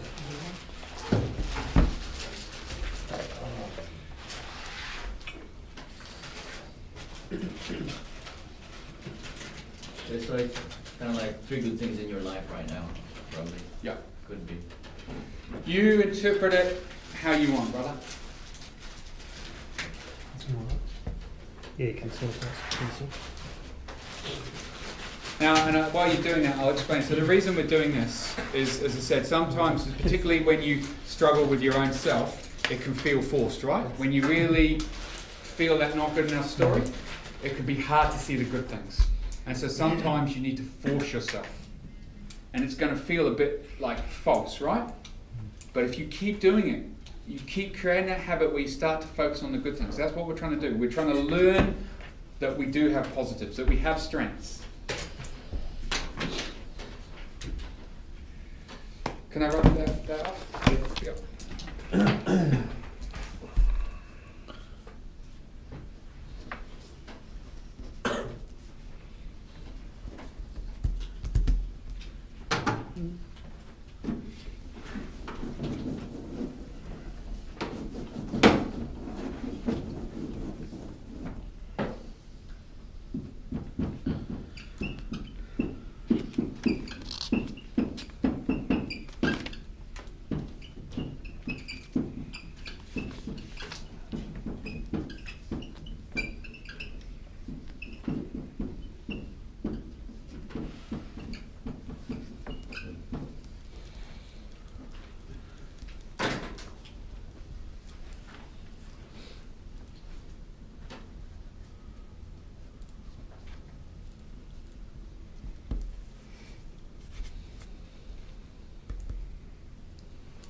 If anyone's struggling to get 3, feel free to ask someone else in the room. If they've got someone who they need to ask, feel free to reach out to one of the bros and ask them, what do you think's great about me?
All right. What I'm going to do is I'll go around because I feel like I can say something that I admire about each and every person in this room. So I'm going to go around and share what I see about each of you from my perspective as being a strength. If you guys then want to share what you see about yourself, you can. It's up to you, but you don't have to. So I guess what I'm demonstrating is even if you can't see value in yourself, other people can see value. Yeah. So AJ, that story that you gave us around your feeling of being ashamed of your own skin colour, like it pretty much encapsulated the whole conversation in that story. It's one of the most powerful stories I've heard, so thank you very much for that. I really appreciated that. Brett, look man, I love your insights and I love the way you bring a different perspective on things. I always enjoy your contributions to the sessions, and I really enjoy the fact that you think and see things quite differently to me, even though we both come from Kiwi culture. I think it's great. Yuan, your level of honesty, I really love your focus and honesty, and I always love when you come to these sessions. Some of the stories you shared have inspired me and made me think differently, particularly when thinking about the treatment that I have dished out to some Asian people in New Zealand and some of my perceptions on Asian people in New Zealand. So I thank you for that. Joe, thank you for coming, brother. It's a brave thing to come into a room full of strangers and talk about confidence, so I admire the fact that you came today. So well done, nice. Shane, again, stories that you shared, man. I've really enjoyed some of the conversations we've had, like over Mojo, and hearing some of the successes you've had. And last time I think we had that coffee, and yeah, the fact that you shared that success, with that woman I thought was a really lovely story. Bob, thank you, brother, for always being honest. You are one of the most honest human beings I've met, and it inspires me to be more honest, so thank you. Peter, thank you for finally showing up. I appreciate that, bro. So I love it. Henry, I love the fact that, look, you're really honest about what you believe and what you think, despite sometimes it being quite challenging, I think, for, your viewpoint is quite different to mine, but you're always honest, and I really respect that, and you own what you say. James, I thank you for just the fact that you've changed so much, and I've seen you grow since you joined Brojo, and it really inspires me, and it makes me, I guess, believe and have confidence in what we do and the benefits it can give people. So the fact that you have done so much in your life, again, I find it inspiring, man. And it makes me want to continue on. Dom, stories, man. Once again, your honesty, the challenges you've had with your wife, and just the level of honesty, I really appreciate that. And it's awesome to hear. Nick, awesome humour today, bro. I enjoyed the jokes and stuff about the Skittles and that sort of stuff, and bring a bit of humour into the session.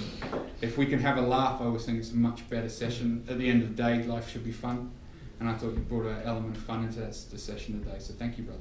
I appreciate it. So that's all. Does anyone want to share what they wrote about themselves that they are grateful for, or that they find there's a strength or an achievement? Anything anyone want to share? You don't have to. If you don't want to, don't worry. We can end now. But this is an opportunity. I will share. Sweet.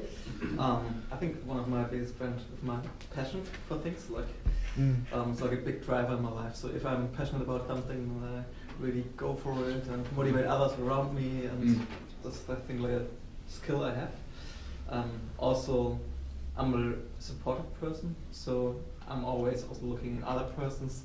What is their potential? What are their skills? What are their talents? Maybe also hidden talents they're not using in their lives yet. Yeah. So like there I'm really supportive and encouraging, I think.